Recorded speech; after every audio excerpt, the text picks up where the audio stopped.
अरिहन्ताणं नमो सिद्धाणं नमो आयर्याणं नमो वज्रायाणं नमो लोहे सौवसाहुणम्। ब्रह्मचर्य की अद्भुत महिमा सुनो भव्य जन ध्यान से।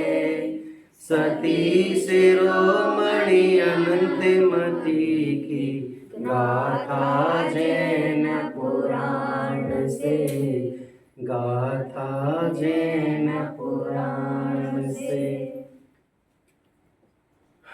मोक्षार्थियों, आपका शाम का समय तो वैसे लघु जैन सिद्धांत प्रवेशिका का चलता है और सुबह के समय बाल बोध चल रही है, जिसमें अभी सुबह की कक्षा में आपका कसाय वाला चैप्टर चल रहा है, राइट। चलो, आज पंडित जी साहब का स्वास्थ्य अनुकूल नहीं है तो एक कथा देखते हैं अपन। सती अनंतमती की कथा, पेज नंबर 219। सती के नाम कितने लोगों ने सुना है? ज़्यादा हो गया आवाज़, बेस ज़्यादा। किसने सुना है सती के नाम? कौन सी सती का नाम सुना है? चंदनवाला। और भोजनालय में नाम लिखा, वही बस याद है क्या? सती चंदनवाला भोजनालय। अरे जो आप राम कहानी पढ़ चुके उसमें भी एक सती है, क्या? सीता। कितनी सारी है। चलो देखो, सती क्यों सती के नाम से जानी जाती है पता है? वो कहानी तो आपको आगे पता चलेगी। सोना 24 कैरेट महंगा होता है, लेकिन जब निकलता है कीट आदि मिट्टीमय होता है, जब निकलता है खदान में से, और जब उसको उस टेम्परेचर में पिघलाया जाता है, गर्म किया जाता है, तो अलग अलग उस स्टेज में उसकी पवित्रता आगे शुद्धता बढ़ती रहती है। ऐसे ही जो जितने सिद्ध हुए हैं, जो उस मार्ग में लगे हुए हैं, वो तो एक ना एक दिन भाव का अभाव करेंगे ही। प्रत्येक 6 महीने 8 समय में कितने जीव निकल रहे हैं निगोद से? 608। वो कितने मुख जा रहे हैं? 608। वाह। तो हम भी उसी मार्ग में लगे हुए हैं। जैसे हमें कहीं शिखर जी की यात्रा करनी है तो 2 महीने 3 महीने पहले से हम रेलवे में स्टेशन पर जाते हैं या कहीं पर साइबर कैफे जाते हैं तो वहाँ टिकट बुक कराते हैं, और ट्रेन की हमें टिकट नहीं मिलती है तो हम क्या शिखर जी जाना छोड़ देते हैं क्या? लगे रहते ना लाइन में, यहाँ नहीं तो वहाँ, इस स्टेशन से बीच स्टॉप करे, दूसरा स्टॉप करे, दूसरा ट्रेन चेंज कर करके भी जाएं, लेकिन जाना चाहते हैं कि नहीं जाना चाहते? कैंसिल कोई नहीं करता ना। ऐसे ही जो मोक्ष मार्ग में लगा हुआ है वो कहीं ना कहीं से किसी न किसी रूप में लगा हुआ है। जैसे कि हर कोई जीव, कोई स्वाध्याय करता है, कोई दर्शन अकेले करता है, कोई भावना भाता है, कोई बीमार पड़ा है तो भी भावना भा रहा है, कोई प्रवचन कर सकता है, कोई नहीं कर सकता है। सब अलग अलग प्रकार के जीव हैं संसार में, कोई भी एक जैसी बुद्धि वाला जीव नहीं है। जैसे कि कल पिछले बार बताया था, एक फिंगर दूसरे का फिंगर किसी को मैच नहीं होता, ऐसे 3 लोक में किसी के भी परिणाम एक दूसरे से मैच नहीं होते। भले हम धर्म ध्यान कर रहे हैं लेकिन एक दूसरे के भी परिणाम हमारे एक जैसे नहीं हो सकते हैं, अलग अलग ही चलेंगे। भले किसी शुद्ध में सभी बैठे हों, शुभ भाव चल रहे हों, शुद्ध भाव चल रहे हैं, तो भी अलग अलग ही चल रहे होंगे। आत्मा का ध्यान हजारों प्रकार से होता है, समझ में आया? हजारों प्रकार से मतलब कि जैसे तुम अपनी आत्मा में बैठ करके गाय की बात कर रहे हैं, कोई समय सार की बात कर रहे हैं, कोई कहीं ना कहीं से बात वो या स्मरण ध्यान किसका कर रहे हैं? आत्मा का। लेकिन किस रूप में कर रहे हैं ये तो वही जानता है। गुणस्थान कितने होते हैं? 14। भावलिंगी संतों को भी नहीं पता है या द्रव्यलिंगी संतों को भी नहीं पता कि हम कौन से गुणस्थान में। कहने में आता है कि 6वें 7वें में झूलते हैं, समझ में आया क्या? कहने का मतलब यही है कि भाई जब हम पुरुषार्थ करेंगे तो वो कहने में आता है कि ये जाके सिद्ध हो गए, ये जाके अरहंत हो गए, इन्हें सम्यक दर्शन हो गया, इन्हें उपाधि मिल गई, इन्हें पुण्य के उदय से इतना मिल गया। तो पुरुषार्थ किया होगा तो मिला ना। आज हम किसी के वैभव को देख करके एक दिन में तो नहीं समझ सकते कि भाई ये अमीर है कि कोई गरीब है, लेकिन जब उसने पूर्व काल में ऐसे कुछ परिणाम किए होंगे तब तो जाके ये उदय में आए। किसी की बुद्धि अच्छी होती है तो किसी को बुद्धि अच्छी नहीं होती है, सब अलग अलग प्रकार के हैं। जो अब तक सुखी हुए थे बेभेद ज्ञान के बल से, तो भी उस पथ पर चलकर संपूर्ण सुखी हो भाई। क्या कह रहे? जो अब तक सुखी हुए थे, कौन सुखी हुए? जो सिद्ध हो गए हैं, जो अरहंत हो गए हैं, जो निर्ग्रंथ हो गए हैं, जो मोक्ष मार्ग की ओर चल पड़े हैं, वो सुखी होने की तो तैयारी कर रहे हैं। और जो सुखी हो गए वो किसके बल पर? कि एकमात्र केवल भेद विज्ञान के बल पर। भेद विज्ञान के बल पर वो सुखी हुए, तो हम भी उस मार्ग पर चले ना तो हम भी सुखी हो जाएंगे। लेकिन हम तो इंद्रिय भाष जो सुख है हम उस सुख में जाते हैं और उसमें सुख की कल्पना करते हैं और उसमें ही सुख मानते हैं। लेकिन आज तक के उस सुख, जिस सुख को हम सुख मान रहे तो उसमें सुख मिला क्या? आपको पढ़ पढ़ करके हम फर्स्ट आ जाएंगे। किसके लिए? दिखाने के लिए कि फर्स्ट आने के लिए? दिखाने के लिए या फर्स्ट आने के लिए? तो बोलो कौन सा सुख मिल गया? अरे पढ़ाई लिखाई में ही अगर सुख मिलता तो फिर दूसरा यहाँ क्यों आते थे? इसका मतलब पढ़ाई लिखाई में वो वाला सुख नहीं है जो यहाँ की आनंद में आता है। आपकी 3 लोग की पढ़ाई, लौकिक पढ़ाई कॉलेज स्कूल की पढ़ के आ जाना, कहीं पर आपको टेंशन फ्री होने की दवा जड़ी बूटी नहीं मिलेगी। लेकिन जो यहाँ की दवा है वो आपको कसाय से, पाप करने से, चोरी करने से, जो भी सप्त व्यसन करने से ये बचाएगी। अभी कल या परसों एक वीडियो देखा तो एक बेटा अपना कॉलेज लाइफ में अपने फादर से बोल रहा कि पापा ये मैथमेटिक जो मैथ है आपका, कॉस थीटा जो भी है, ये चीज़ें मुझे लाइफ में काम में आ रही हैं, इसके लिए थैंक यू। तो पिता बोले इसमें थैंक यू की क्या बात है? फिर वो बोला कि मुझे ये लाइफ में कहीं काम में आने वाली नहीं है। फिर वो बोला व्हाट इज दिस रीजन, क्या रीजन है कि ये काम में नहीं आने वाली है? बोले ये टेंशन दूर कर सकती क्या ये पढ़ाई? डिप्रेशन दूर कर सकती है?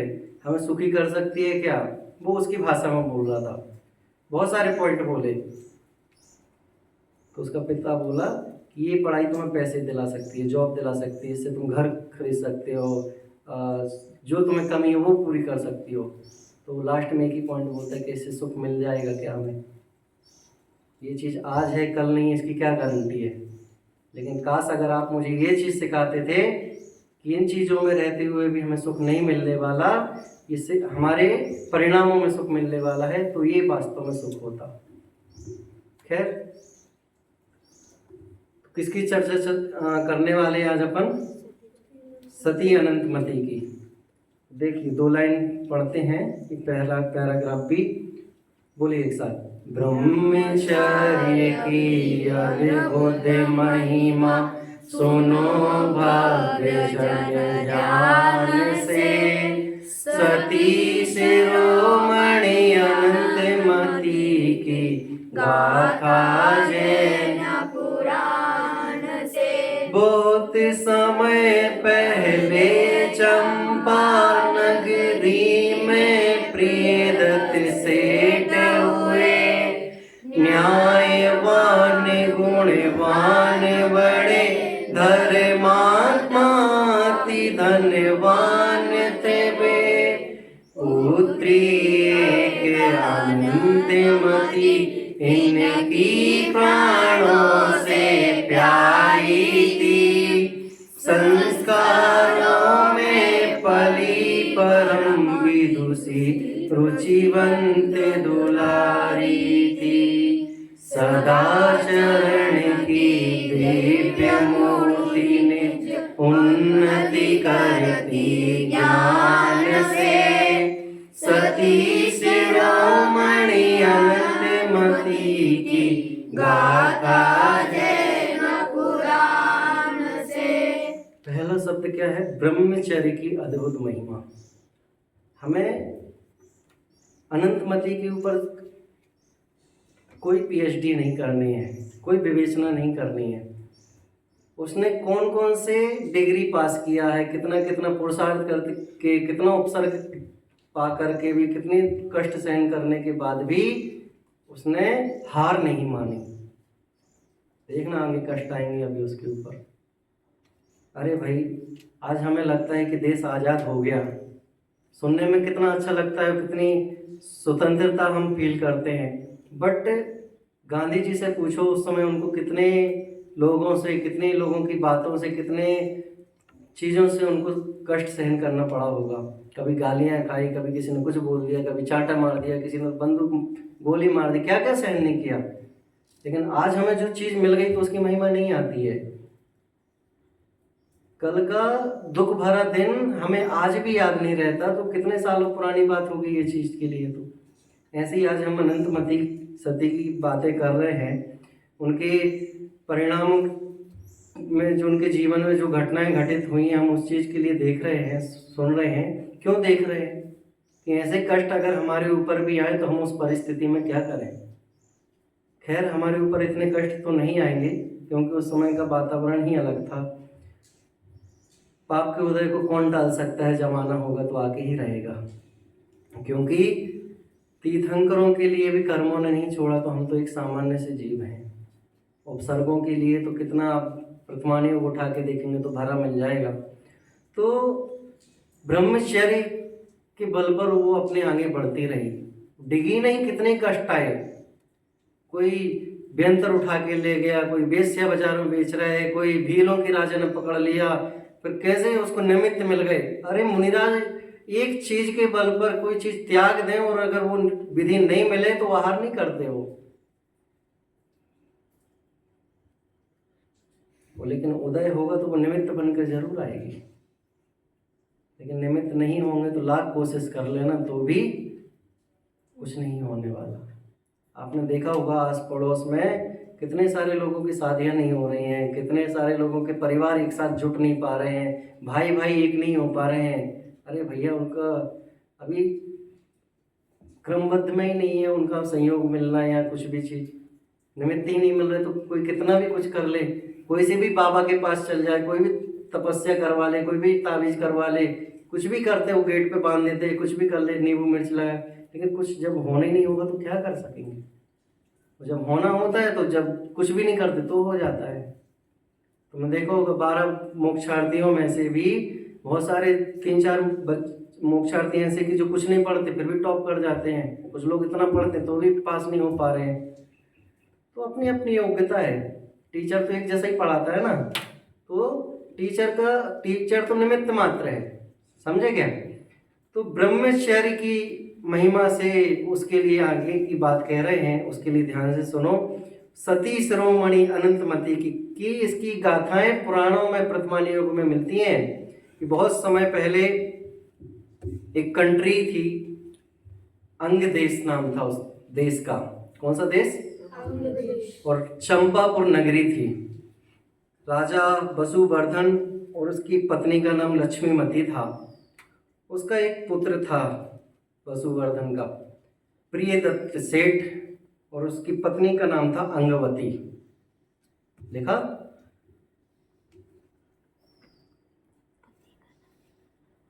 अंगवती जब माँ बनने वाली थी, गर्भवती थी, तो उसको बहुत ही भक्ति भाव के भाव आते थे, बहुत ही प्रवचन सुनती थी और बहुत भावना भाती थी कि मेरे पास जो जीव आ रहा है वो बहुत ही भाग्यशाली है, और उसके जैसे भाव होंगे उस माँ के भी वैसे ही भाव बनते ही हैं। जैसे अभी आप वो राम कहानी पढ़ रहे होंगे, जब रावण गर्भ में था तो उसकी माँ को बुरे बुरे स्वप्न आते थे, दूसरे को उस घात करने का या कुछ शब्द है उसका, जो भी है देख लेना। तो उसने किसी से पूछा कि मुझे ऐसे भाव क्यों आ रहे हैं, तो उन्होंने बताया कि आपके गर्भ में जो बालक पल रहा है या गर्भ में है, उसके लक्षण भाव जो हैं वो शुभ नहीं है, इसलिए आपको ऐसे परिणाम आ रहे हैं। इधर तो उसकी माँ को अच्छे अच्छे भाव आ रहे हैं, तो इसका मतलब जो सती अनंतमती है अभी तो गर्भ में है, तो उसके लिए जो भाव हो रहे हैं उसका मतलब है कि आगे के जाकर के उसके परिणाम अच्छे रहेगी, अच्छे भाव रहेंगे। उसके निमित्त से ही ये वर्तमान युग जो आज दिखाई दे रहा है, आज हम जो जिसकी चर्चा कर रहे हैं उसके गुणों से ही तो कर रहे हैं, उसके अच्छे गुण हैं इसलिए तो कर रहे हैं। अगर अवगुण होते तो क्यों करते थे? उससे सारा वैभव, सारे 3 लोग के सभी जीव उससे शिक्षा लेते हैं कि ब्रह्मचर्य सबसे बड़ा है। ब्रह्मचर्य घर में रह कर के भी हम जो चीज़ निभा सकते हैं वो बाहर रह के नहीं निभा सकते। आपका तो पुण्य का उदय है कि जो आपको सारी सुविधाएं अनुकूल मिल रही हैं, किसी प्रकार की कोई अड़चन नहीं आ रही है। प्रियदत्त सेठ बहुत ही न्यायवान और गुणवान थे, धर्मात्मा तो थे ही। उनकी एक पुत्री थी, उनका नाम क्या था? अनंतमती। उन्हें बहुत प्यारी और प्राणों से प्यारी थी, संस्कार के बीच में पल रही थी, बढ़ रही थी, और रोज नित्य दर्शन, पाठशाला, पूजन इत्यादि जो होती है वो सब चीज़ें करती ही थी। सदाचरण में दिव्य मूर्ति और बहुत ही ज्ञानवान थी। अनंतमती मतलब विशेष। अनंत का कितना अंत नहीं होता, उसको कहते हैं ना अनंत। हाँ, तो उसका ज्ञान भी बहुत था। चलिए आगे अगले पेज पर देखो। अब कहानी पार्ट बदल रहा है, सेकंड पार्ट। जैसे मूवी में होता ना, first part, second part, third part. तो अब देखो, मंगल पर्व 28 आया, सिनि मुनिराज पधारे थे, स्वानुभूति में मग्न रहे, अरु अद्भुत समता धारे थे। धर्म कीर्ति मुनिराज धर्म का मंगल रूप सुनाया था, श्रद्धा ज्ञान विवेक जगा वैराग्य रंग बरसाया था। धन्य धन्य नर नारी कहते, स्तुति करते तान से, सती शिरोमणि अनंतमती की गाथा जैन पुराण। मंगल पर्व 28 आया मतलब अष्टानी का पर्व। तो मुनिराज पधारे थे उसी नगर में, और वो अपनी स्वानुभूति मतलब अपनी आत्मा में ही निरंतर ध्यान करते थे, और उनकी समता इतनी दृढ़ थी कि उन्हें कोई भी डगमगाए तो भी वो अपना दृढ़ श्रद्धान जो था उससे डिगते नहीं थे। और उन मुनिराज का क्या नाम था? देखो उसमें तीसरी लाइन में, धर्म कीर्ति मुनिराज। तो उनका श्रद्धा ज्ञान विवेक जगा और वैराग्य रंग बरस। उनको उनकी स्वरूप को देखते ही से लोगों के लिए जो अट्रैक्ट शब्द बोलते ना, अट्रैक्शन हो रहा है, अट्रैक्ट हो गए। उनकी मुद्रा को देख करके कोई भी जीव जहाँ 3 लोक में किसी से उनको देखने की इच्छा नहीं हो, तो मुनिराज को देखते ही से उनको ऐसा लगता था कि ये यहाँ बैठे रहे, यहाँ उनकी चर्चाएं सुनते रहे, उनसे हम प्रवचन सुनते रहे, आत्मा की बातें सुनते रहे। तो बहुत स्तुति करते थे। धन्य धन्य है वह लोग जो उनके प्रवचन सुनते थे, उनके स्वरूप को देख करके, उनकी चर्चा को देख करके।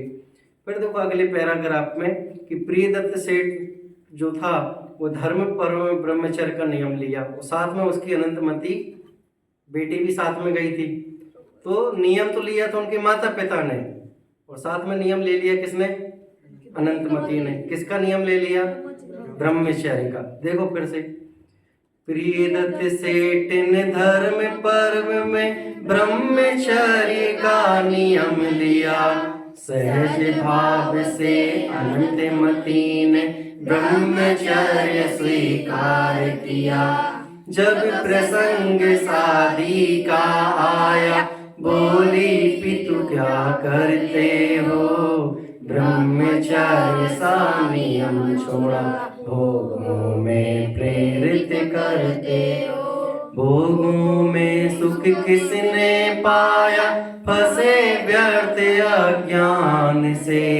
सती शिरोमणि अनंत मति की गाथा जैन पुराण नियम कीर्ति धर्म कीर्ति मुनिराज से ये जो प्रियदत्त सेठ और अंगवती जो उनकी पत्नी थी, उन्होंने जाकर के अष्टानिका पर्व में ब्रह्मचर्य का नियम लिया। साथ में ही उनकी बेटी अनंतमती थी, तो उसने भी सोचा कि मैं भी नियम ले लूं। न उसने बताया और ना माता पिता ने समझा, तो वह वहाँ से प्रतिज्ञा लेकर के वापस घर पर आ गए।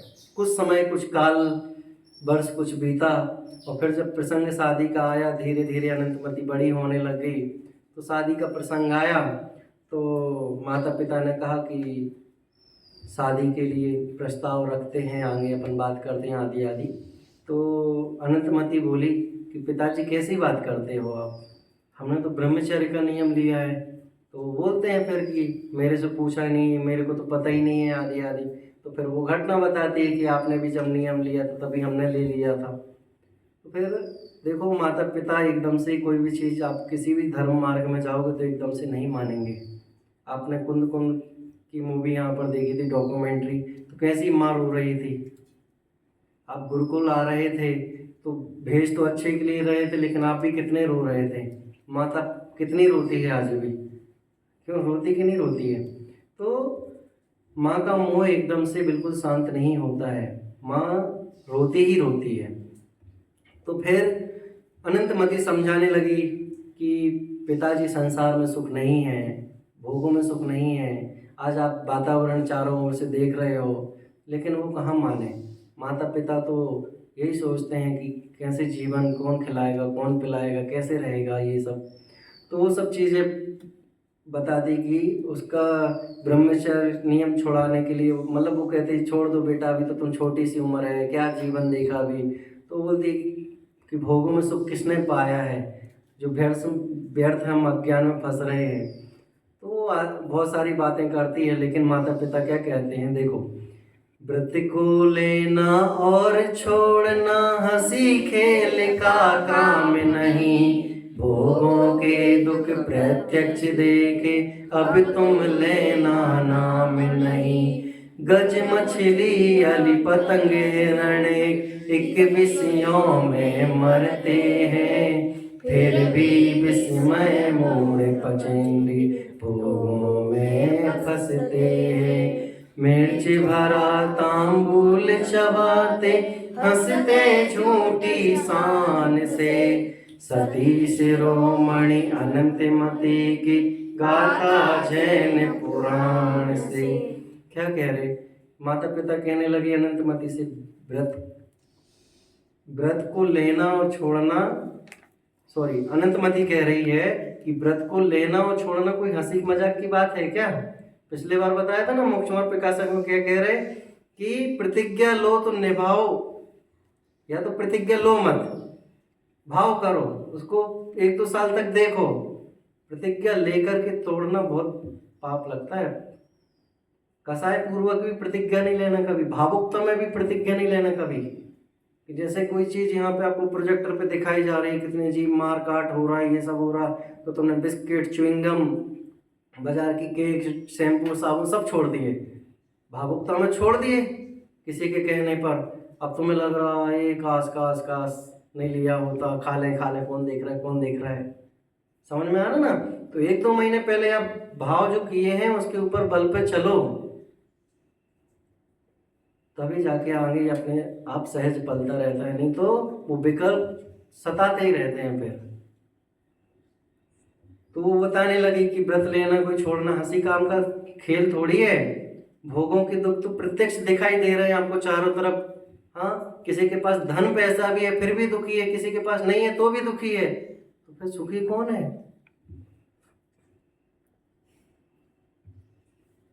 बोले मैं गिनती पे गिनाऊं क्या कौन कौन दुखी है आस पड़ोस में? तो फिर बोले पंचेंद्रिय की तो बात ही अलग है। देखो, जो त्रियंच आदि है ना, 1 इंद्रिय, 2 इंद्रिय, 3 इंद्रिय, चतुरेंद्रिय, इनके विषय में देखो, एक चीज, गज, मछली, अली, पतंग, हिरण, एक विषयों में मरते हैं। देखो भाई, स्पर्शन, रसना, घ्राण, चक्षु, कर्ण, ये क्या है? क्या है? 5 इंद्रिय। 5 इंद्रिय। हाथी 5 इंद्रिय के उदाहरण सुने, किन किन विषयों में वो मरते हैं? जैसे कि अपन तो 5 इंद्रियों में ही वो हैं, दिन रात उसमें ही बताएंगे अभी कि हाथी क्या कौन से विषय में स्पर्श रस के कारण मारा जाता है, पकड़ा जाता है और उसकी जिंदगी भर उसके चक्कर में गुलाम रहता है। हथनी समझते हो? तो एक गड्ढा खोदा जाता है और हथनी के लिए दिखा दिया जाता है कि यहाँ पे गड्ढा है, और फिर उसको घास फूस डालकर, लकड़ी डाल करके वो ढक दिया जाता है, और फिर हथनी को घुमा फिरा करके और एक हाथी को पीछे दौड़ाया जाता है। हाथी पीछे दौड़ता है, हथनी के चक्कर में हथनी निकल जाती है गड्ढा को क्रॉस करके, और हाथी आता है सीधा गड्ढे में घुस जाता है। और महीनों महीनों तक, 2-2 महीने तक उसको खाना नहीं देते बस में करने के लिए। इसलिए तो सर्कस में देखा होगा वो उंगलियों पे नाचता है पूरा, एक स्पर्श के कारण। समझ में आया? तो देखो आगे, मछली रसना के चक्कर में, वो देखा होगा नदी तालाब के किनारे, वो लकड़ी को लेकर के वो जो रहता है, वो थोड़ा सा टुकड़ा रोटी आटा का लगाया, मांस का लगाया, और वो डाल देते हैं, और मछली आती है, उसको टेस्ट के चक्कर में फंस जाती है, और उसका मुंह में फंस जाता है वो अंकुश, मारी जाती है। अली, पतंग, हिरण, घ्राण, पतंग जो लाइट लगाते होंगे तो उसमें जो जीव आते हैं ना, तो वो सोचता है कि इधर आनंद मिलेगा, आनंद मिलेगा, मारा जाता है। वो घ्राण में कौन सा है? भौरा। अली मतलब भौरा ही होता ना मम्मी जी? भौरा। तो गुलाब देखा होगा आपने, तो गुलाब में सूर्य उदय होने के बाद गुलाब खिल जाता है, और उसमें आके भौरा बैठता है। लकड़ी को आर पार कर सकता है भौरा, देखा होगा ना अपने घर पर या कहीं पर भी, लेकिन एक पुष्प जो रहता है उसको आर पार नहीं कर सकता। वो इतना मदमस्त रहता है, उसमें सुगंध लेते लेके सूर्यास्त हो जाता है, और जब सूर्य उदय होता है दूसरे दिन तो मरा पाया जाता है, इतना मस्त रहता है। हिरण को क्या पसंद है भाई? संगीत, बांसुरी, पियानो जो तुम वो करते हो, इसमें खिंचे चले जाते हो। कस्तूरी सुना होगा ना, परफ्यूम जो बनता है, तो वो उस चक्कर में सुनते सुनते आ जाते और पकड़ लेते लोग, फिर वो करते हैं, मारी जाती है। एक एक विषयों में, यहाँ पे तो एक एक चीजों के लिए एक एक बता रहे, और हम पंचेंद्रिय होते हुए भी 5 चीजों में वो हैं। इस पर्सन के लिए हमें मोटा गद्दा चाहिए, अच्छा पंखा चाहिए, खाने के लिए गर्म चाहिए, फिर ठंडा चाहिए, फिर ये चीज़ों में हो गए। तो रसना में चाहिए भाई, अब लेटे लेटे थक गए, कुछ खाने के लिए चाहिए। अब खाते खाते थक गए तो फिर सुनने के लिए चाहिए। अरे रूम अच्छा नहीं लग रहा है, थोड़ा वो क्या डालते तुम कपड़े में? कंफर्ट डालते हो। हाँ, तो एक एक चीज़ है, खुशबू वाली साबुन चाहिए, और फिर इन सब से भी पेट भर गया तो अब कुछ सुनने के लिए चाहिए। कहीं ना कहीं 4-5 चीज़ें अपने अंदर है ना, वो चीज़ें ये तो एक एक चीज़ों में दिखा रहे हैं। तो भाई जैसे जैसे हो उन विषयों को हमें धीरे धीरे छोड़ना चाहिए। मिर्च भरा तांबुल चमाते हंसते झूठी शान से। शादी में देखा होगा पान खिलाते हैं, हाँ, जीजा साली जो भी होते हैं वो देख लेना, ज़्यादा मुझे नहीं पता है। तो वो क्या करते हैं कि पान बनाते हैं और उसमें मिर्ची रख देते हैं और खिलाते हैं एक दूसरे से। अब शादी के बीच में भाई मिर्ची भरा पान तुमको खिलाएंगे और तुम रोगे तो लोग हंसेंगे ना, तो झूठा झूठा हंसते हैं, बहुत अच्छा है। हंसते झूठी शान से। देखो अगला पैराग्राफ, चिंतामणि सम दुर्लभ नर भव, चिंतामणि सम दुर्लभ नर भव, नहीं इनमें फंस जाने को, यह भव हमें सुप्रेरित करता निजानंद रस पाने को। भोगों की अग्नि में अभी जीवन हवन नहीं होगा, क्षणिक सुखाभासों में शाश्वत सुख का दमन नहीं होगा। निज का सुख तो निज में ही है, देखो सम्यक ज्ञान से, सती शिरोमणि अनंतमती की गाता है। अरे ये चिंतामणि रत्न किसने पा लिया है? हमने पा लिया है। इसको हम व्यर्थ नहीं जाने देंगे। छैडाला में तो पढ़ा ही होगा आपने, चिंतामणि रत्न, पारस वाला रत्न पढ़ा होगा। पारस को लोहे को पारस सोना कर देता है। कि नदी के किनारे एक बार किसी ने घर पे सुना होगा कि ऐसा भी पत्थर होता है जो लोहे को छुए तो वो भी सोना कर देता है। बैठ गया, आदत में हो गया उसको। ये पत्थर उठाया, लोहे को छुआ, नहीं हुआ, फेंक दिया, उठाया, छुआ, फेंक दिया। अरे हजारों बार उठाया, छुआ, फेंक दिया, आदत ही हो गई। उठाया, छुआ, फेंक दिया। एक बार क्या हुआ, पारस रत्न आया, उठाया, छुआ, फेंक दिया, अरे सोना हो गया। लेकिन जब तक दूसरा पत्थर उसके हाथ में था, वो पारस था कि पत्थर था? पत्थर ही होगा ना। उठाया, छुआ, फेंक दिया, उठाया, छुआ, फेंक दिया। लेकिन उठाते उठाते एक बार पारस से उसने छुआ और लोहा सोना हो गया। लेकिन जब तक वो पत्थर तो फेंक दिया। अब जो उठा के उसने देखा कि सोना, खुश हो गया। एक और ट्राई करता हूँ कुछ। दूसरा लोहा उठाया, फिर छुआ, और ये क्या हो गया, क्या हो गया, इसकी रिद्धि चली गई क्या? अरे वो रिद्धि नहीं चली गई, पारस चला गया। समझ में आया? ऐसे ही हम हर एक पर द्रव्य को, पर वस्तु को उठाते हैं, टेस्ट करते, उठाते फेंकते, उठाते फेंकते, टेस्ट करते फेंकते, लेकिन आज तक कोई सुख ही नहीं हुआ। वो मानता रहता कि मैं इन वस्तुओं में सुख हो रहा हूँ, मुझे इसमें भी सुख मिल रहा है। लेकिन बताओ भैया, जो पारस रत्न उसने उठाया था, सोना होने के बाद भी वो फेंक दिया, वो वापस आएगा क्या? अरे समुद्र में से लहरें इतनी तेज आती हैं कि कितने पत्थर आते हो, कितने चले जाते हैं। अब बोलो कितने भाव उसको लग जाएंगे कि वो पत्थर आएगा वापस और फिर से सोना करेगा और मिल जाएगा। ऐसे ही हमने 4 गति 84 लाख योनियों में ऐसे अनंत बार कितनी पर्यायों में जन्म ले लेकर के यही भावना भाई कि अब सुखी हो जाएंगे, अब आत्मा का कल्याण करना है। और जब भाव मिलता है तो विषयों में ही भाव निकल जाता है। और जब अंत समय आता है तो अब पछताए होत का, जब चिड़िया चुग गई खेत। वो बताने लगी अनंतमती कि ये चिंतामणि दुर्लभ नवभाव पाकर के फंस जाने के लिए नहीं मिला है ये हमें, ये भाव तो हमें भाव के अभाव करने के लिए मिला है। निजानंद मतलब आत्मा रस पाने को मिला है, पीने के लिए मिला है। ये भोगों की अग्नि में जल जल करके हम अपना जीवन हवन नष्ट नहीं करेंगे। ये क्षणिक सुख जो हमें आज अब इंद्रिय भास के सुख जो दिखाई दे रहे हैं, जिस आप सुख की बात कर रहे हैं, हम उसमें अपना जीवन नष्ट नहीं कर सकते। कौन समझा रहे, किसके लिए? अनंतमती अपने माता पिता को समझा रही है कि निज का सुख तो निज में ही है। आप बातें ही कर सकते हो, आप बोल ही सकते हो, लेकिन जिंदगी की लड़ाई तो मुझे लड़नी है ना। किसके साथ? किससे? खुद की खुद से।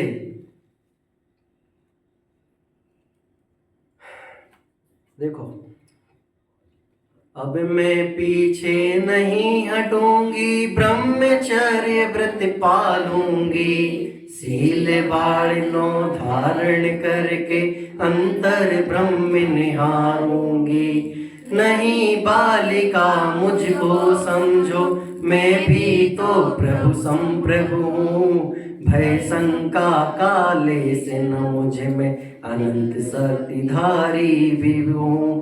मूढ़ बनो मत सौ महिमा, पहचानो वेद विज्ञान से।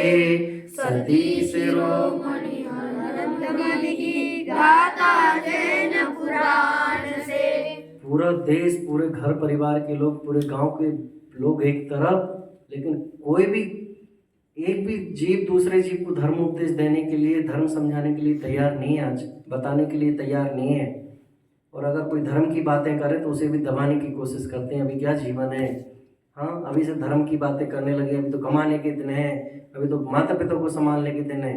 कोई तुम्हें संभालने के लिए नहीं मिलेगा। अनंत काल से तुमने भावना भाई होगी कि हमें धर्म का ही ध्यान करना है, जिन धर्म ही पाना है, तब जाके ये निमित्त संयोग मिले। और आज आप यहाँ पे हो, देखते हो ना गुरुकुल में कितने कितने सारे विद्यार्थी आते हैं, लेकिन उनका निमित्त उनका क्रमबद्ध में नहीं होता है, तो वो आकर के भी वापस चल जाते हैं। और कोई कोई बालक ऐसे भी बुरे काम भी करता है, निकालने के बाद भी वो बच के बच जाता है। 5-5 साल निकल जाते हैं, 6-6 साल निकल जाते हैं। कोई कितना भी पीछे फेल भी होता रहे, फिर भी उसके लिए बार बार मेहनत करने के बाद भी अगर वो पास नहीं हो पाता है तो उसकी योग्यता है। लेकिन जिसका निमित्त जैसा होना होता है तो वैसे ही होता है। हाँ, पिछली बार बताया था कि सीता के पिता ने तो अच्छे परिवार में शादी कराई थी, लेकिन उदय में जंगल ही था तो कौन क्या कर सकता है। वनवास तो राम के लिए मिला था, लेकिन साथ में तो सब गए थे ना तीनों। देखो अब मैं पीछे नहीं हटूंगी, पिताजी माताजी आप कितना भी बोलो, मैं तो ब्रह्मचर्य व्रत पालूंगी, आप कितना भी बोलो। सील बाढ़ नौ धारण करके अंतर ब्रह्म निहारूंगी। आहा हा। सील बाढ़ नौ क्या होती है भाई? खेत कितने लोगों के यहाँ पर है? खेती खेती है। तो जब फसल कोई लगाई जाती है तो चारों तरफ एक बाउंड्री बनाई जाती है। हमारे यहाँ तो उसको कुछ और बोलते हैं, बाढ़ शब्द जो है ना, बाउंड्री, तो वो बाढ़ शब्द है।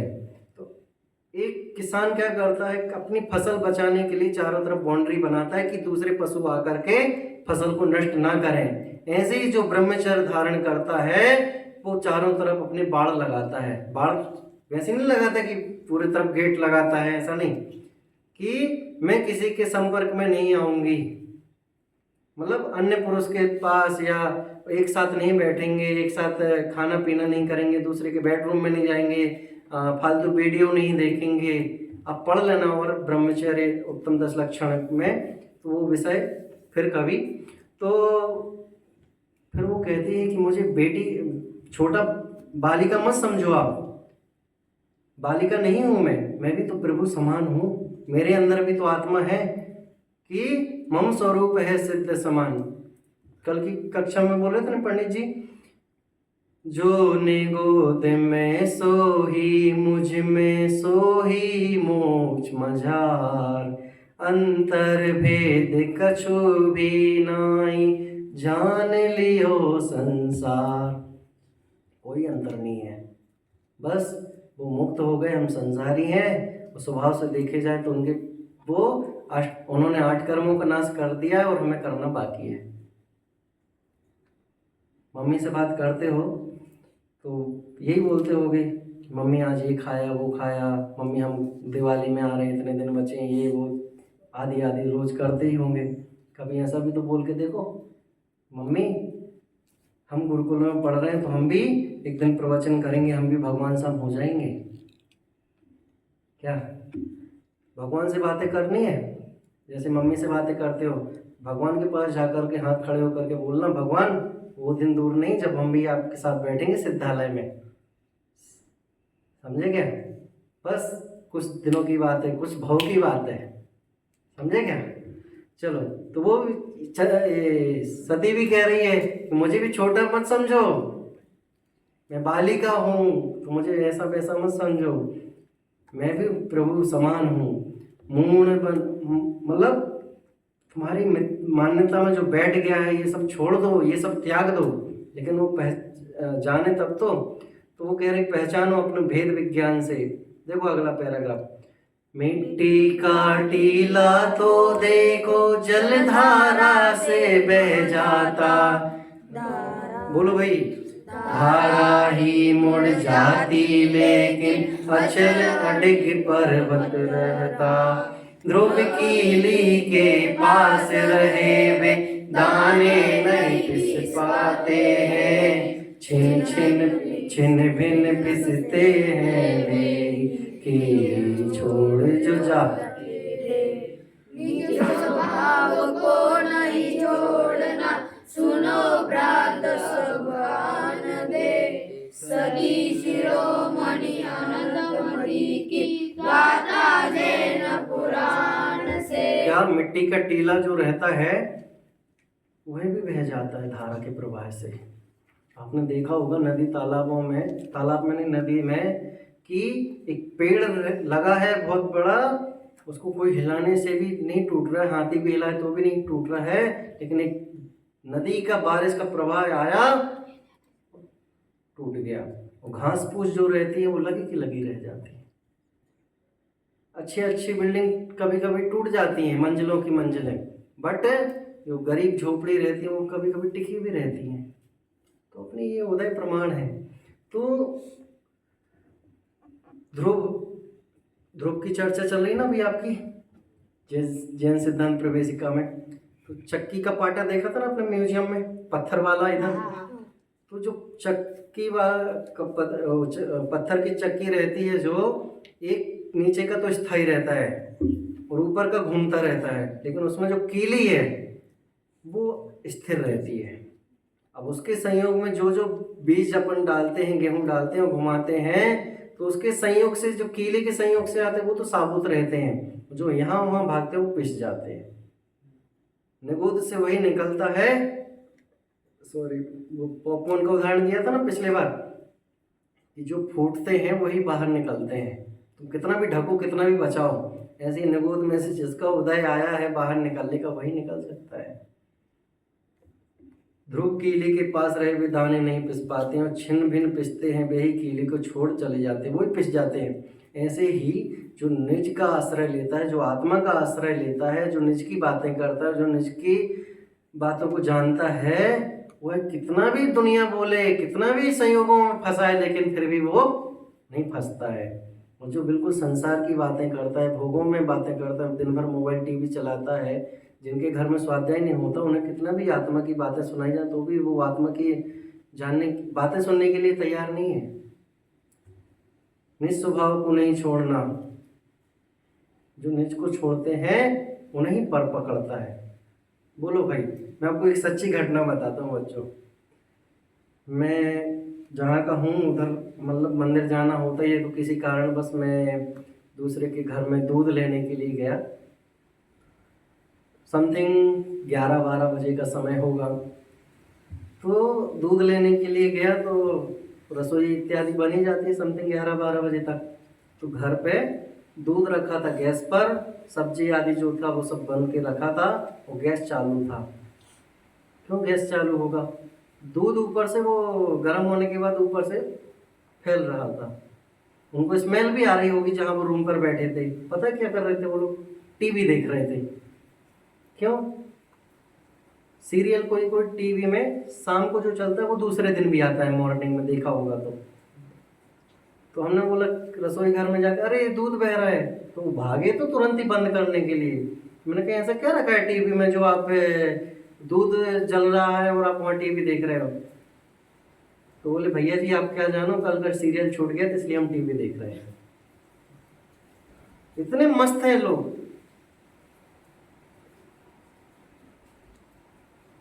बोला हमने कि शाम को प्रवचन सुनने आना होगा, जन हमारा सीरियल आता है। मतलब इतने मस्त हैं विषयों में। तो जो लोग स्वभाव के सन्मुख हैं उन्हें ही बातें अच्छी लगती हैं। आज आप धर्म का पढ़ रहे हो तो इसलिए अच्छी लगती हैं। आप स्टार्टिंग में आए तो पहले दिन का प्रवचन का याद किया होगा तो कितना ऊपर से गया होगा तुम्हें भी नहीं पता है। हाँ, तो बर हमेशा जैसे आज अच्छी लग रही है बातें, अगर तुम इसी से ही निरंतर जुड़े रहोगे तो अच्छी ही लगेंगी। और ये अगर हाथ से छूटा, ये बातें अगर हाथ से निकल गई, इससे प्रवचन से दूर हुए, तो आपको अनंत काल तक फिर वही याद रहेगा उदाहरण। हाँ देखो भाई, चलो आगे। अनंत मति की दृढ़ता देखी माते पिता भी शांत हुए, आनंदित हो धर्म ध्यान में वे सभी लीन हुए। झूला झूल रही थी एक दिन कुंडल मंडित आया था, कामा सत्य हुआ विद्याधर जबरन उसे उठाया था। पर पत्नी के भय के कारण छोड़ा उसे विमान से, सती शिरोमणि अनंत मति की गाथा जैन पुराण से। आज कथा हम पूरी करेंगे, चलते हैं थोड़ा थोड़ा धीरे धीरे। बोर तो नहीं हो रहा कोई? नहीं हो भी रहे हो तो भी सुनाऊंगा मैं तो देखो भाई, कहानी यहाँ पर अब चेंज हो रही है, पार्ट चेंज हो रहा है थोड़ा सा।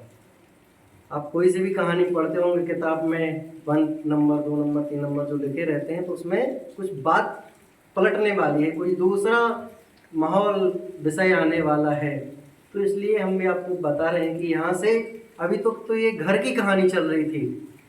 कुंद आचार्य जब तक दीक्षा लेने की बात नहीं चल रही थी तब तक कितना अच्छा रंग राग चल रहा था, मेरा बेटा, मेरा लाडला आदि आदि। हाँ, जब भाव वो बताते कि माँ मुझे संसार नहीं सुहाता है, तो माँ कैसी विचलित हो जाती है। अभी तक तो ये कन्वेंस कर रही थी माता पिता के लिए, मैं ब्रह्मचर्य से रहूंगी, ऐसे रहूंगी।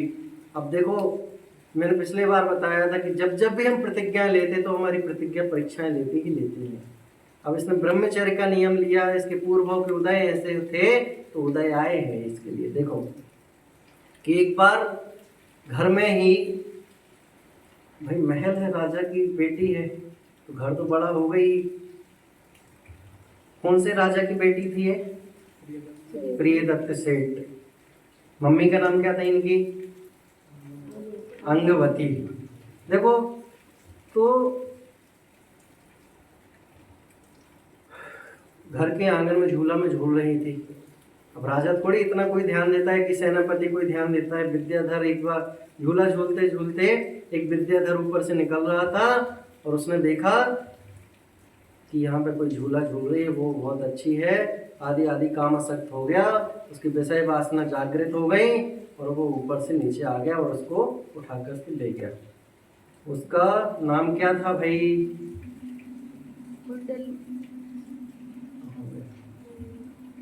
कुंडल मंडित।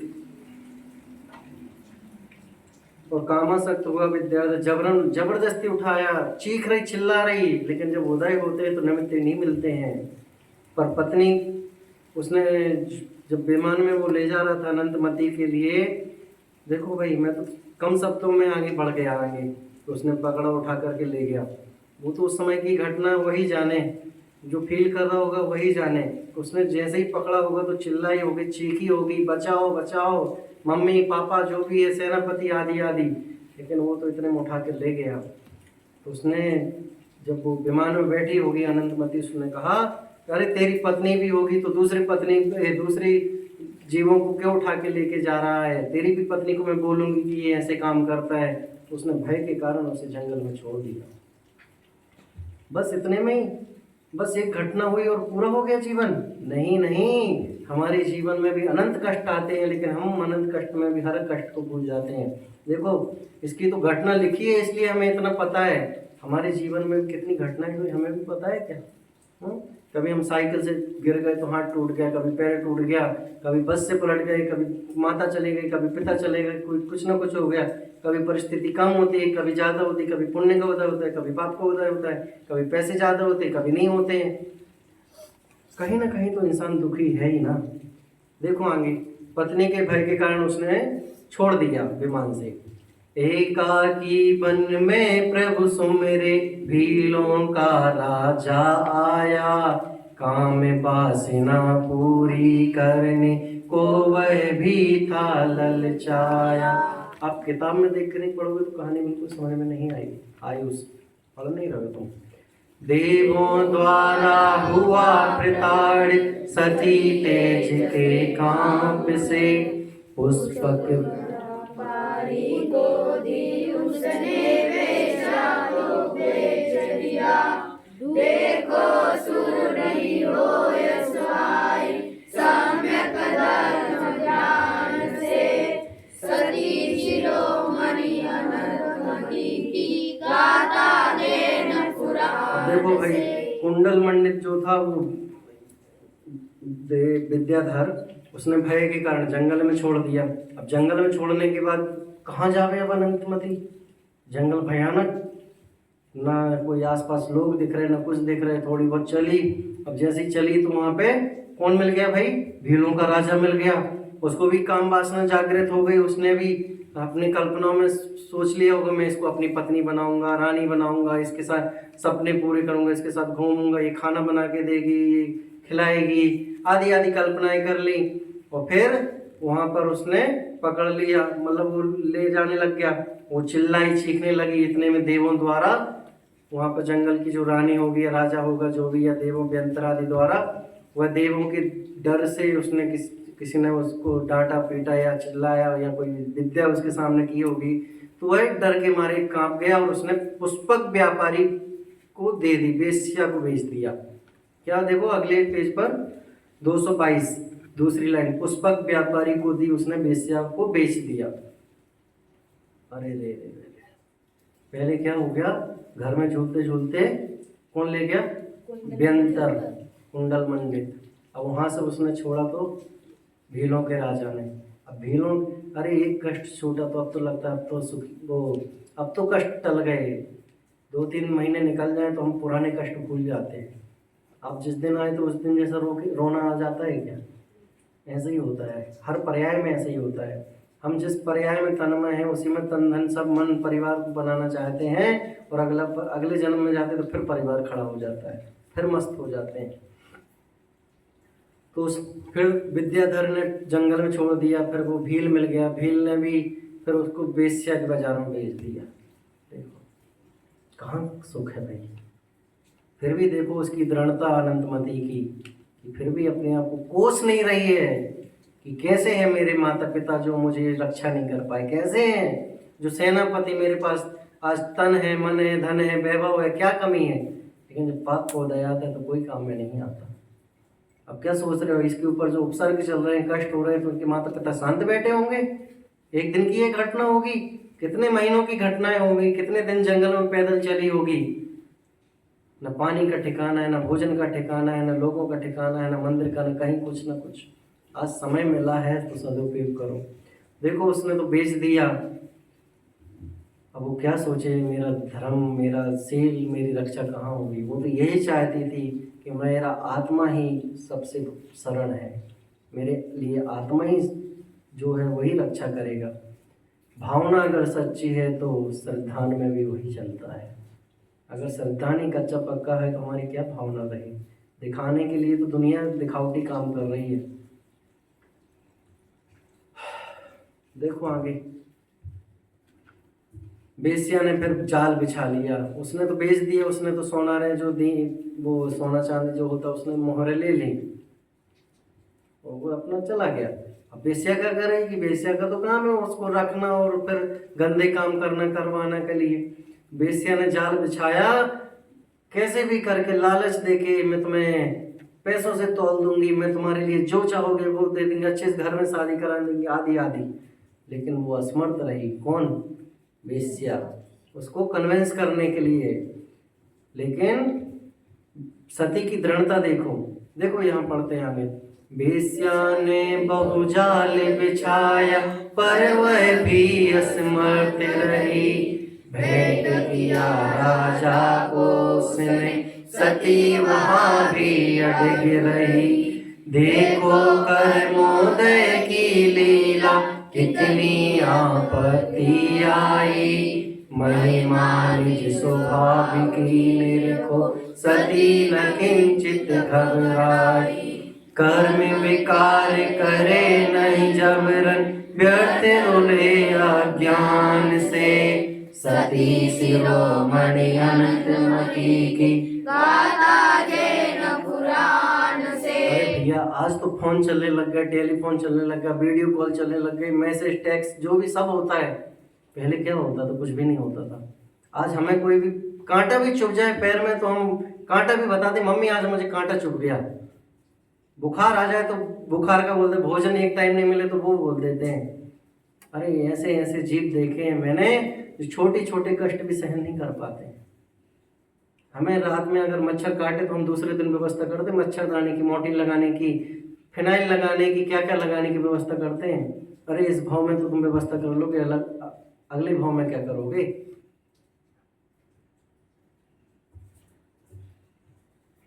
मेरी एक भाभी है, मतलब रिलेशन में, तो वो धर्म ध्यान से दूर हैं, स्वाध्याय आदि से दूर हैं। तो उनके लिए जब जब भी कष्ट आते तो वो हर एक कष्ट दूसरों के लिए शेयर करती हैं। क्या करें क्या करें, हमसे नहीं देखा जाता, हमसे सहन नहीं होता, हमें गुस्सा आती है। लेकिन दूसरों को कष्ट बताने से तो दूसरे लोग सजेशन ही दे सकते ना। जो कष्ट उसके ऊपर चल रहे हैं, उदय जो आ रहे हैं, वो तो दूसरे नहीं ले सकते ना। जैसे मेरा हाथ कट गया है तो दुख दर्द वेदना तो मुझे ही सहन करनी पड़ेगी। माता पिता तो पैसे लगा करके हॉस्पिटल में भेज करके मलहम पट्टी करवा के जो जो भी प्रोसेस होते हैं वो सब दूर करा देंगे, लेकिन तो उसके दुख कष्ट तो मुझे ही सहन करने पड़ेंगे ना। बार बार वो बताती हैं लेकिन उन्हें फिर भी शांति नहीं मिलती है। बताने से भी नहीं शांति मिलती और पूछती भी हैं। अरे कितनी बार ऐसा हुआ, कितने बार प्रसंगों में ऐसा होता था। मैं पहले कहीं था कि बार बार मन होता था जाए जाए जाए, कोई टॉर्चर ही करता था कहीं पर भी, लेकिन मैंने आज तक नहीं बताया कि मुझे ऐसी परेशानी है। जो होना होगा सो होगा, अब क्या करें। लेकिन दूसरों को बता बता करके क्यों दुखी करें अपन घर परिवार वालों को। आज जैसे आप यहाँ पर हो तो आपके माता पिता थोड़ी बताते कि आज मेरे लिए बुखार आ गया, कि आज मेरा सुबह का भोजन नहीं हुआ, बताते क्या? तो आप भी नहीं बताते हो बहुत सारी चीज़ें, तो बताने से क्या होगा, वो भी परेशान रहेंगे। ऐसे ही अनंतमती ने किसी को ऐसा नहीं बोला कि मेरे घर पे जाओ, मेरे पिताजी से कहना मैं यहाँ जंगल में भटक गई, मेरे ऊपर व्यंतर उठा के ले गया, मुझे भीलों ने पकड़ा कर वेश्या के बाजार में बेच दिया।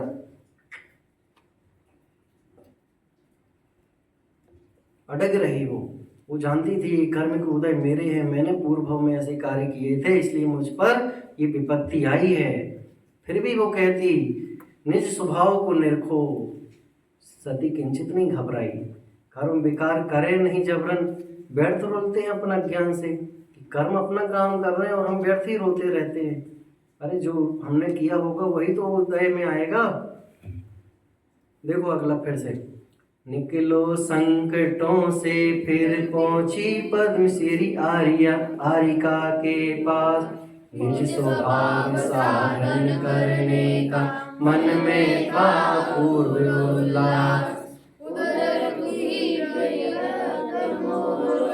यही अयोध्या में आए, बिछड़ी निज पुत्री को पाकर मन में अति हर्ष आए। घर चलने को कहा कभी दीक्षाली हर्ष महान से, सती शिरोमणि अनंतमती की गाथा जैन पुराण से। निज सुर चलिए इधर पे देखना ना, देखो पाप का उदय जो था, चलते चलते कितने वर्ष महीने बीत गए होंगे आप कल्पना नहीं कर सकते हैं। 14 वर्ष वनवास राम को हुआ था, तो हमें तो कहने में एक शब्द लगता है 14 वर्ष वनवास, एक एक दिन एक एक समय कैसा बीता होगा ये तो वही जाने। आज बिल्डिंग बनाने के लिए पिताजी ने कब से मेहनत की होगी, आज बिल्डिंग घर की बन गई और आज हम जिस घर में रहते हैं तो बड़े शान शौकत से रहते हैं। मेरे पिताजी की, लेकिन खून पसीना कितना बहा ये तो वो जानते हैं ना। अरे आज हम 10 रुपये भी कमाए तो मम्मी पापा को उछल उछल के बता दे 10 रुपये कमाए, 10 रुपये। अनार का जब आपने पहला वर्ड घर कॉपी किताब में लिखा होगा तो माता पिता भी झूम उठते हैं कि मेरे बच्चे ने ये चीज़ लिखी। और आज आप इतना बड़ा निबंध लिख के दे दो और एक गलती करो तो एक चांटा पड़ता है, डांट पड़ती है। समय समय की बात रहती है भाई। देखो पाप का उदय चलते चलते चलते चलते चलते चलते पुण्य का भी उदय आता है। जब पुण्य के उदय में जीव यही फूला रहता, मेरा तो पुण्य का उदय, मेरा पुण्य का उदय, ये पुण्य की संपत्ति पुण्य का उदय पर हमेशा नहीं रहेगा। आज शेयर बढ़ा है तो कल घटेगा ही घटेगा। देखो कि जब निकलकर संकटों से फिर पहुंची, घूमते घूमते यहाँ वहाँ ठोकर मारते मारते पद्म श्री आरिका के पास पहुंच गई।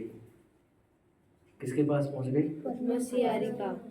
जैसे आप रोज गुरुकुल में रहते हुए भी या कहीं रहते हुए भी आपको रोज मम्मी पापा की याद आए, कोई चीज़ पसंद नहीं आए, कोई आप जो सोचते हैं वो चीज़ नहीं हो पा रही और माता पिता आए तो आप कैसे लिपट करके फूट फूट करके रोते हैं।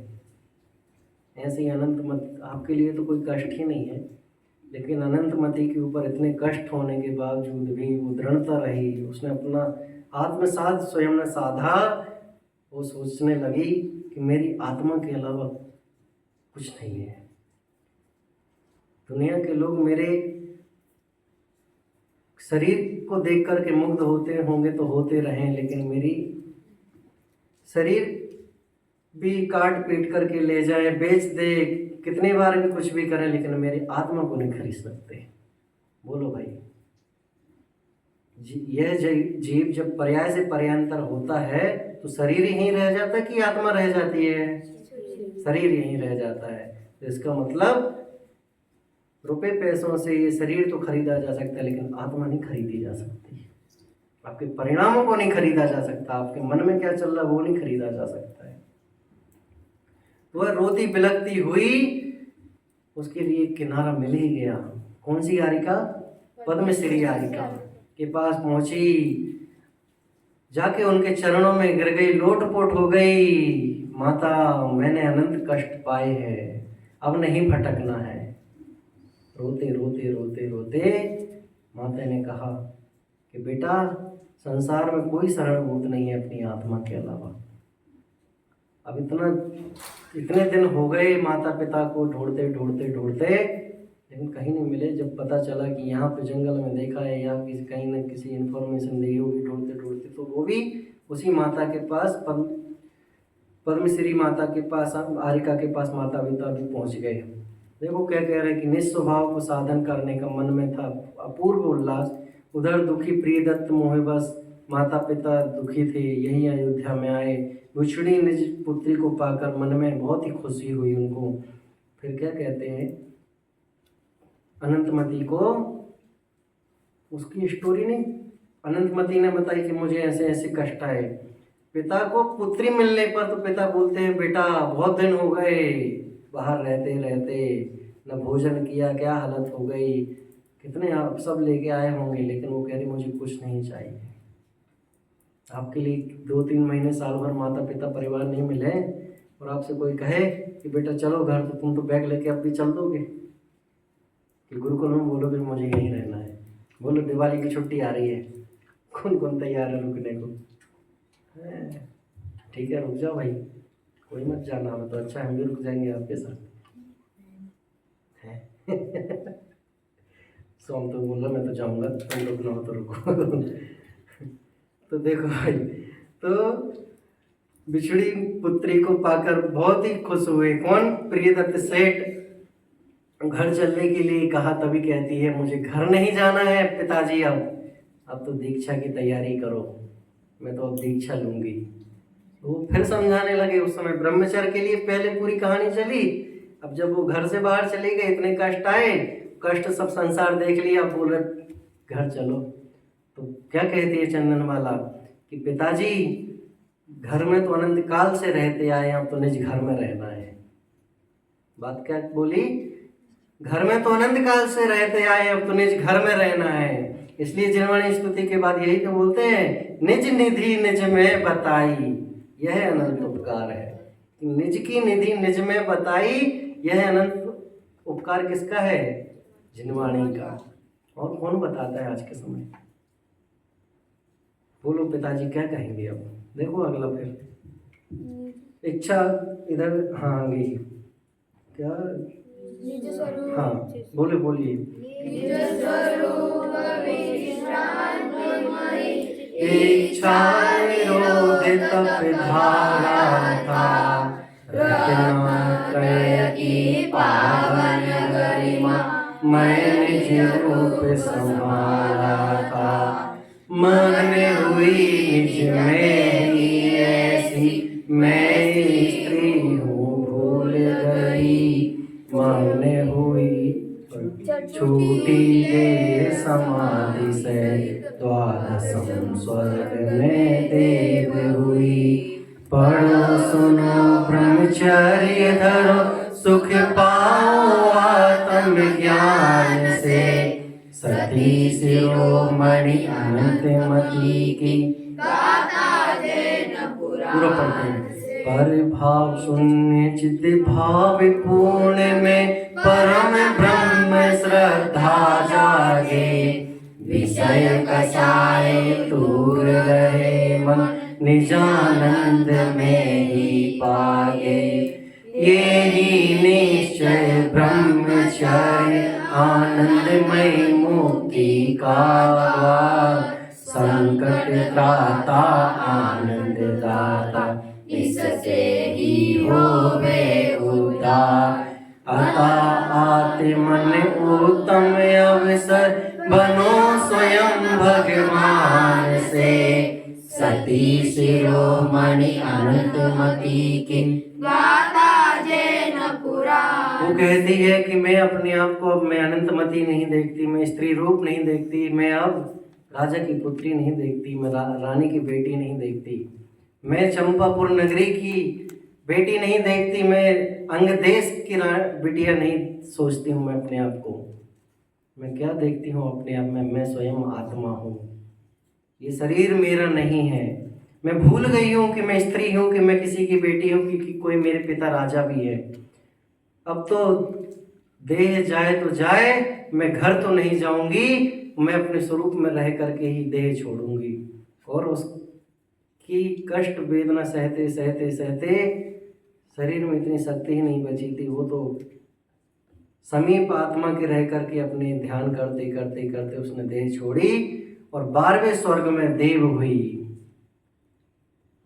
देखो फिर आगे बताया है कि हम भी उस विषय कसायों से दूर रहें, अपनी आत्मा में ही लीन रहें और निश्चय ब्रह्मचर्य उस अनंतमति के जैसा धारण करें, उसके जैसी भावना करें। संकट तो आएंगे ही आएंगे जीवन में, लेकिन इस भाव का अभाव करें और अवसर चूकना नहीं तो ये भाव तो चला ही जाएगा और अनंत काल में भी ऐसा पता नहीं जिन धर्म कब सुहाएगा, कब सुहाएगा भाई बताओ। मनुष्य पर्याय मिल भी गई, जैन कुल पर्याय नहीं मिला, जरूरी थोड़ी तुम्हें कि जिनवाणी सुनने मिले, मंदिर भी दर्शन दुर्लभ हो जाएंगे। अरे आज कितने लाखों जैन हैं कि जैन कुल में भी जन्म लेने के बाद भी मंदिर नसीब नहीं होता, जिनवाणी की बात सुनने के लिए नसीब नहीं होती। हमारा तो परम सौभाग्य है कि हम जैन कुल में भी जन्म लिया और हमें जिनवाणी सुनने भी मिल रही है। तो उपकार तो उसका ही चुकाया जाता है जो हमने उपकार किसी से लिया हो। तो हमने तो जिनवाणी माँ का उपकार हमारे माथे पर है, तो हम तो यही एक काम करेंगे कि खुद का जीवन साधेंगे और दूसरों का भी संभलाएंगे। सामने वाला संभले तो संभले, नहीं संभले तो नहीं संभले, हम अपना जीवन मधुर बनाएंगे। बोलो ब्रह्मचर्य की सती अनंतमति की। हम भी अपने जीवन में अच्छे भाव अच्छे विचार रखें, अपनी भावना भाएं, निश्चित ही हमारा भाव का अभाव होगा। इसी वाणी से ओम नमः।